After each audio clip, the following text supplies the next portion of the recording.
Welcome to Rizvi's e-learning channel.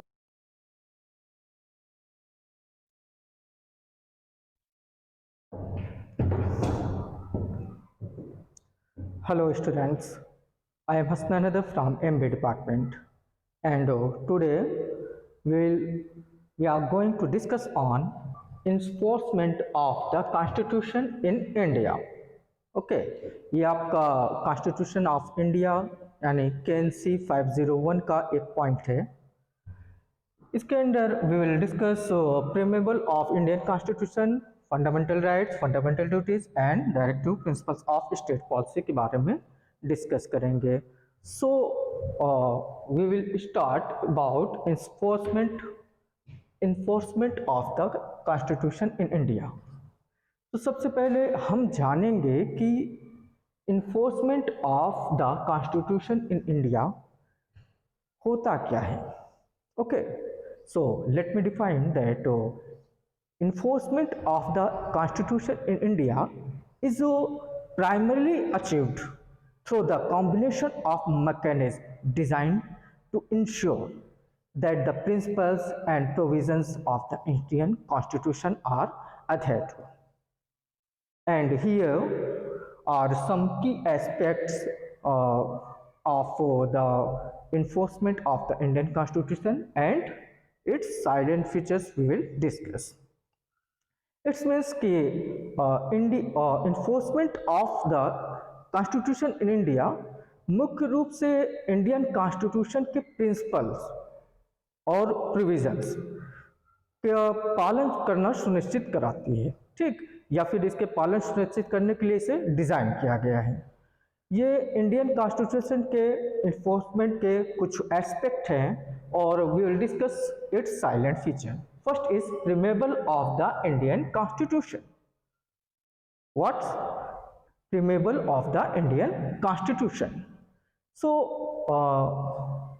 let me define that what is the preamble of the Indian Constitution.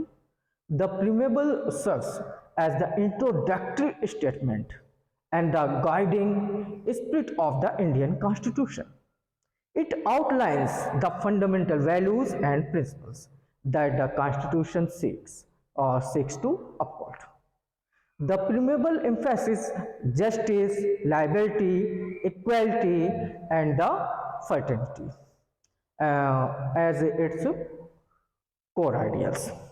It also mentioned that India is a sovereign, socialist, secular, and democratic republic.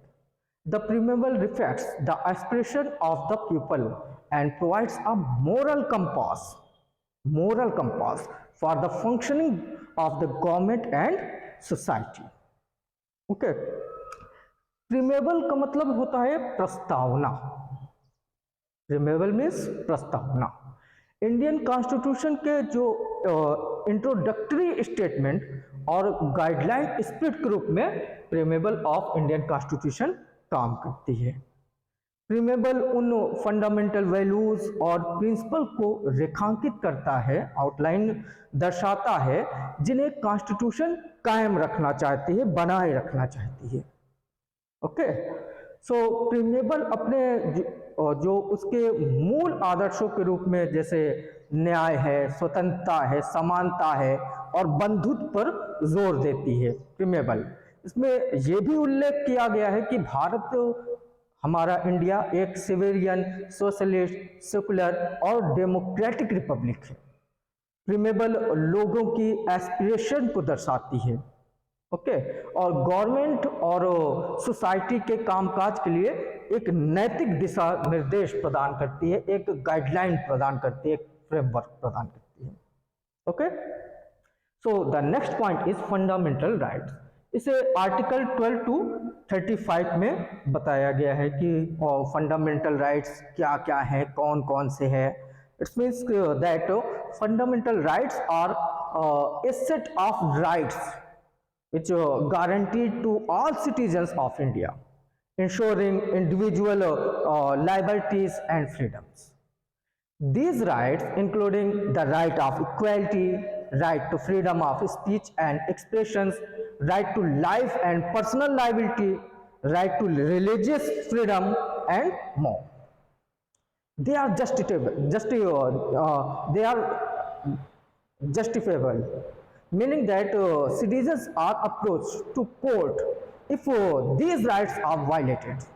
Fundamental rights plays a important role, a crucial role in safeguarding the dignity and right of citizens. It's mean कि fundamental right में India के सभी citizens को एक guaranteed rights का एक set provide करती है कि ये आपके राइट है, इसमें आपसे किसी तरीके का कोई समझौता नहीं किया जाएगा। एक गारंटी है जो सभी इंडिविजुअल के लायबिलिटीज ऑफ फ्रीडम को इंश्योर करता है। ठीक, और इन राइट में जैसे समानता का अधिकार मीन्स राइट टू इक्वलिटी, भाषण और अभिव्यक्ति की स्वतंत्रता का अधिकार, इट्स मीन्स की right to freedom of speech and expression, okay, और जीवन और व्यक्तिगत स्वतंत्रता का अधिकार means right to life and personal liability, धार्मिक स्वतंत्रता का अधिकार, right to religious freedom and बहुत सारी चीजें इसमें शामिल हैं। ये जस्टिसेबल है, न्याय संगत है, और इन अधिकारों का अगर उल्लंघन होता है तो नागरिक कोर्ट में जा सकता है।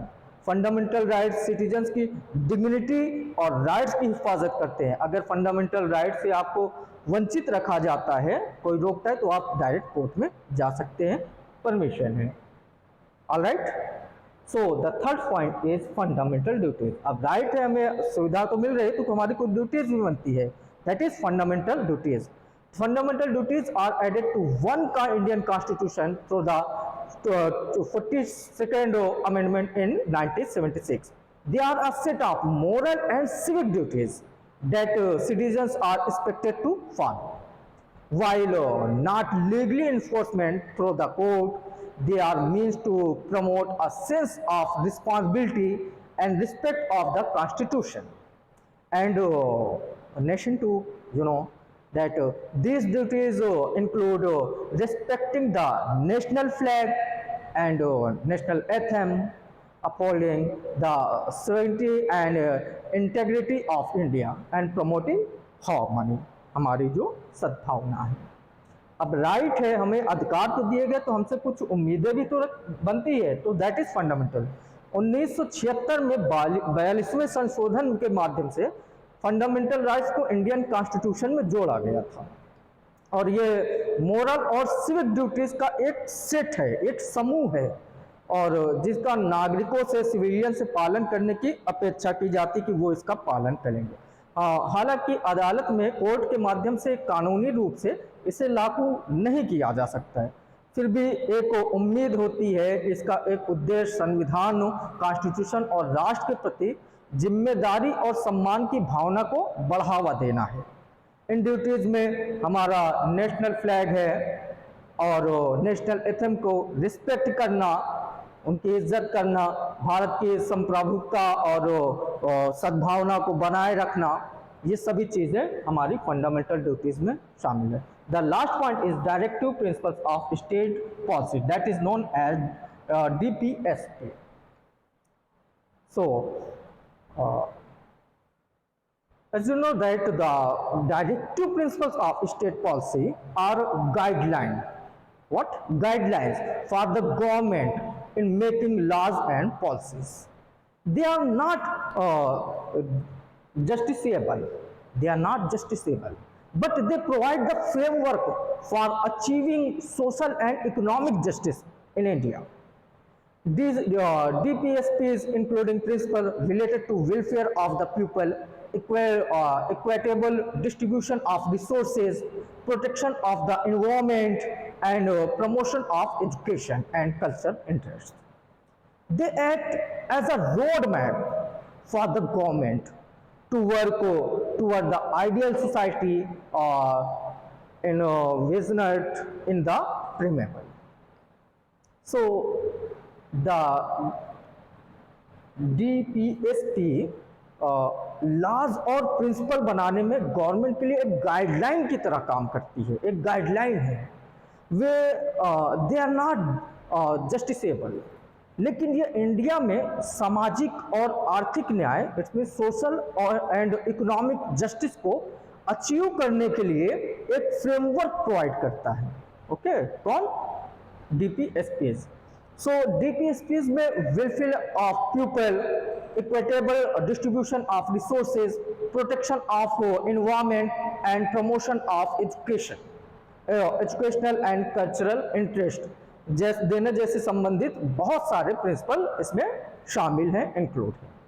सो ये प्रीमेबल में जो हमारी प्रस्तावना में कल्पना की गई थी एक आइडियल सोसाइटी बनाने के लिए, उसमें ये गवर्नमेंट को एक रोड मैप के रूप में काम करते, गवर्नमेंट के लिए एक रास्ता दिखाती है। कौन?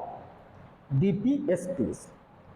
सो I think we have covered this point and आसानी से आपको समझ में आ गया होगा कि प्रीमेबल इज प्रस्तावना, कि इंडियन कॉन्स्टिट्यूशन की प्रस्तावना क्या थी, हमारे फंडामेंटल राइट्स कौन कौन से हैं। ये तो नहीं कि कोई भी आकर हमें मारने लगे, या हमें जो बेसिक फैसिलिटीज़ मिलनी चाहिए जैसे एजुकेशन है, साफ पानी है, प्योर वाटर है, साफ एयर है, और शेल्टर है, फूड है, और क्लासेस है, ये सब चीज़ें जो हमारे बेसिक राइट्स हैं उससे हम वंचित तो नहीं हैं। तो वो हमारे जो फंडामेंटल राइट्स है जो जीने के लिए बहुत ही ज़रूरी है, जो हमारी नीड है, वो रिस्पॉन्सिबिलिटी बनती है गवर्नमेंट की, कि गवर्नमेंट अपने सारे सिविलियंस को, सभी नागरिकों को उनके अधिकार को, जो उनके बेसिक अधिकार हैं, फंडामेंटल राइट्स हैं, उन्हें वो दे। इसलिए आपने देखा होगा कि सभी गांव में प्राइमरी स्कूल खोले गए हैं, फ्री एजुकेशन, टीचर्स रखे गए हैं, टीचर्स की सैलरी 40,000, 50,000, 60,000 रुपये गवर्नमेंट पे करती है, और जो बच्चे पढ़ने आते हैं उनको free of cost education provide किया जाता है। ये फ्री ऑफ कास्ट एजुकेशन क्यों प्रोवाइड किया जाता है? आरटीई में तो आपने देखा होगा राइट टू एजुकेशन में कि क्लास 8 स्टैंडर्ड तक सभी बच्चे को गवर्नमेंट एजुकेशन फ्री में प्रोवाइड करेगी। वो अलग बात है कि प्राइवेट में अच्छे एजुकेशन के लिए लोग प्राइवेट स्कूल में स्विच कर जाते हैं, लेकिन अगर कोई ऐसा है जो कहे कि पैसे की वजह से मैं अपने बच्चे को एजुकेशन नहीं दे सकता, तो ऐसा कहने के लिए कोई भी प्रतिबद्ध नहीं है, क्योंकि हर जगह गवर्नमेंट ने प्राइमरी स्कूल खोल रखे हैं। आपने देखा होगा राशन कार्ड के जरिए गवर्नमेंट फूड प्रोवाइड कर रही है सिविलियंस को, सिटीजन्स को। तो ये सभी चीज़ें बहुत ही अहम, बहुत ही ज़रूरी है फंडामेंटल राइट्स में। सो आज के लिए इतना ही, नेक्स्ट लेक्चर में मिलते हैं। Thank you class.